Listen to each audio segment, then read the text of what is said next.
आप देख रहे हैं सत्य हिंदी और मैं हूं आपके साथ कृति सिंह भदौरिया। आइए रुक करते हैं इस वक्त की बड़ी खबरों की ओर। पहलगाम हमले के बाद पाकिस्तान लगातार गीदड़ भभकियां देने में लगा हुआ है। प्रेस कॉन्फ्रेंस में कड़े तेवर दिखाते हुए पाकिस्तान के रेल मंत्री हनीफ अब्बासी ने कहा कि हमारी सभी मिसाइलों का रुख अब भारत की ओर है। अगर भारत ने किसी तरह का कोई दुस्साहस करने का फैसला किया तो उसे इसका बड़ा खामियाजा भुगतना पड़ेगा। अब्बासी ने धमकाते हुए कहा कि हमारे पास दुनिया का सबसे शक्तिशाली परमाणु बम है और हमने अपने गोरी, शाहीन, गजनवी जैसी मिसाइलें और 130 परमाणु बम सिर्फ भारत के लिए रखे हैं। उन्होंने आगे कहा कि हमने कूटनीतिक प्रयासों के साथ साथ अपनी सीमाओं की सुरक्षा के लिए भी पूरी तैयारी कर रखी है। पहलगाम हमला तो बस एक बहाना है, दरअसल भारत के रडार पर सिंधु जल संधि है। पहलगाम आतंकी हमले के बाद सेना, पुलिस और सीआरपीएफ का जबरदस्त एक्शन जारी है। पिछले 48 घंटे में 8 आतंकियों के ठिकानों को तबाह किया जा चुका है। सेना का सबसे ताजा एक्शन कुपवाड़ा में हुआ है, जहां लश्कर आतंकी फारूक तीदवा के घर को तबाह कर दिया गया। चंद सेकंड में आतंकी के घर के परखच्चे उड़ गए। सेना, लश्कर, हिजबुल, जैश के आतंकियों के ठिकानों पर छापेमारी कर रही है। जहां भी आतंकी मूवमेंट का जरा भी शक है, वहां सख्त एक्शन लिए जा रहे हैं। इसके साथ ही घाटी में अब तक का सबसे बड़ा सर्च ऑपरेशन भी चलाया जा रहा है। सेना ने अब तक 1000 से ज्यादा ओवरग्राउंड वर्कर्स को गिरफ्तार किया है, जो आतंकियों के सबसे बड़े मददगार थे। वहीं पहलगाम हमले की जांच एनआईए को सौंप दी गई है। इस संबंध में गृह मंत्रालय ने आदेश जारी कर दिया है। पाकिस्तान के प्रधानमंत्री शहबाज शरीफ और पीपीपी नेता बिलावल भुट्टो जरदारी ने तो पहले भारत को गीदड़ भभकी दी, लेकिन फिर धमकी देने वाले नेताओं के अब सुर बदलने लगे हैं। वजह यह है कि सिंधु जल समझौता निलंबित होने से खलबली मची हुई है। पाकिस्तान के रक्षा मंत्री ख्वाजा मोहम्मद आसिफ ने समा टीवी को दिए गए एक इंटरव्यू में कहा कि पाकिस्तान ना तो संघर्ष चाहता है और ना ही वो परमाणु ऊर्जा के उपयोग पर विचार कर रहा है। पाकिस्तान के पास जो परमाणु क्षमता है वो महत्वपूर्ण रूप से पाकिस्तान के अस्तित्व की गारंटी है।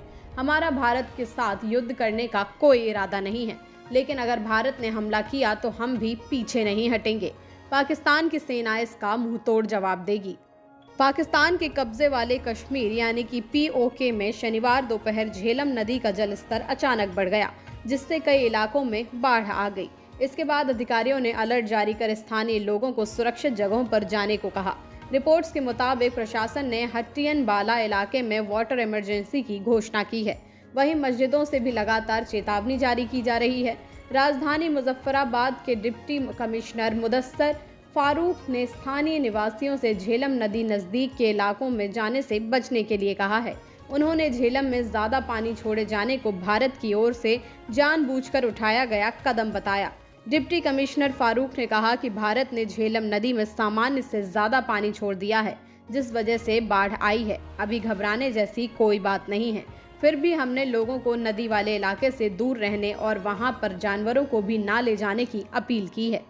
असम के मुख्यमंत्री हिमंत बिस्वा शर्मा ने पाकिस्तानी नेता बिलावल भुट्टो को करारा जवाब देते हुए कहा है कि पाकिस्तान का विश्वासघात का लंबा और खूनी इतिहास रहा है। हिमंत बिस्वा शर्मा ने बिलावल भुट्टो जरदारी की भारत विरोधी टिप्पणियों के लिए निंदा की और कहा कि कोई भी भारत को पहलगाम आतंकी हमले का निर्णायक बदला लेने से नहीं रोक सकता।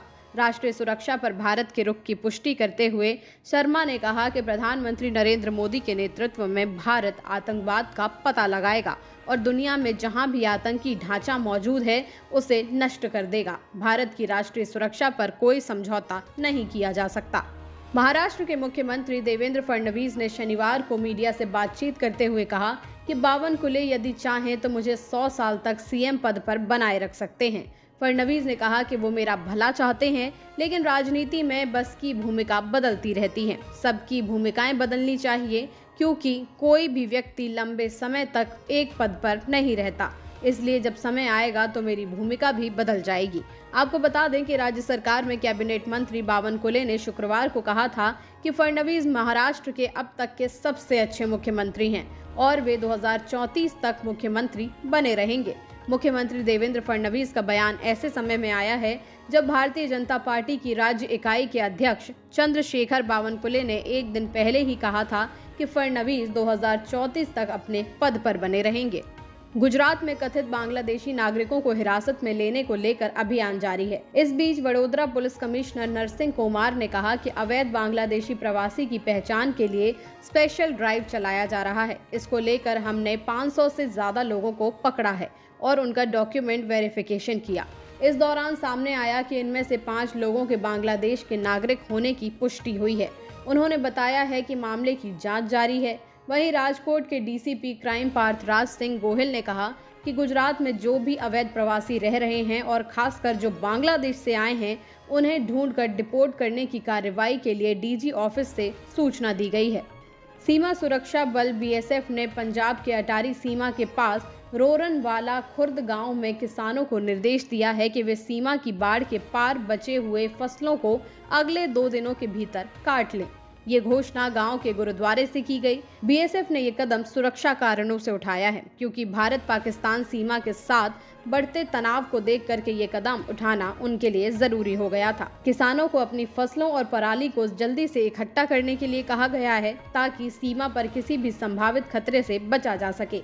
ये निर्देश हाल के घटनाक्रमों के मद्देनजर आया है, जिसमें एक बीएसएफ जवान के अनजाने में पाकिस्तान क्षेत्र में चले जाने और पाकिस्तान रेंजर्स द्वारा हिरासत में लिए जाने की घटना शामिल है। दक्षिणी ईरान के होर्मोजगन प्रांत के बंदर अब्बास शहर में शाहिद राजाई बंदरगाह पर शनिवार को हुए भीषण विस्फोट में कम से कम 14 से ज्यादा लोगों की मौत हो गई और 750 से ज्यादा लोग घायल हैं। माना जा रहा है कि ये विस्फोट कथित तौर पर मिसाइल प्रोपेलेंट बनाने के लिए इस्तेमाल किए जाने वाले रासायनिक पदार्थ की शिपमेंट से जुड़ा हुआ है, लेकिन ईरान में किसी ने भी सीधे तौर पर ये नहीं कहा है कि क्या ये विस्फोट किसी हमले की वजह से हुआ है। विस्फोट से आसमान में धुएं का एक बड़ा गुबार फैल गया और आसपास की इमारतों और कारों को भी भारी नुकसान पहुंचा। ये विस्फोट शनिवार को उस समय हुआ जब ईरान और अमेरिका के अधिकारी तेहरान के तेजी से आगे बढ़ते परमाणु कार्यक्रम पर तीसरे दौर की वार्ता के लिए ओमान में मिले। फिलहाल के लिए इतना ही। देश दुनिया की तमाम खबरों के लिए आप देखते रहिए सत्य हिंदी।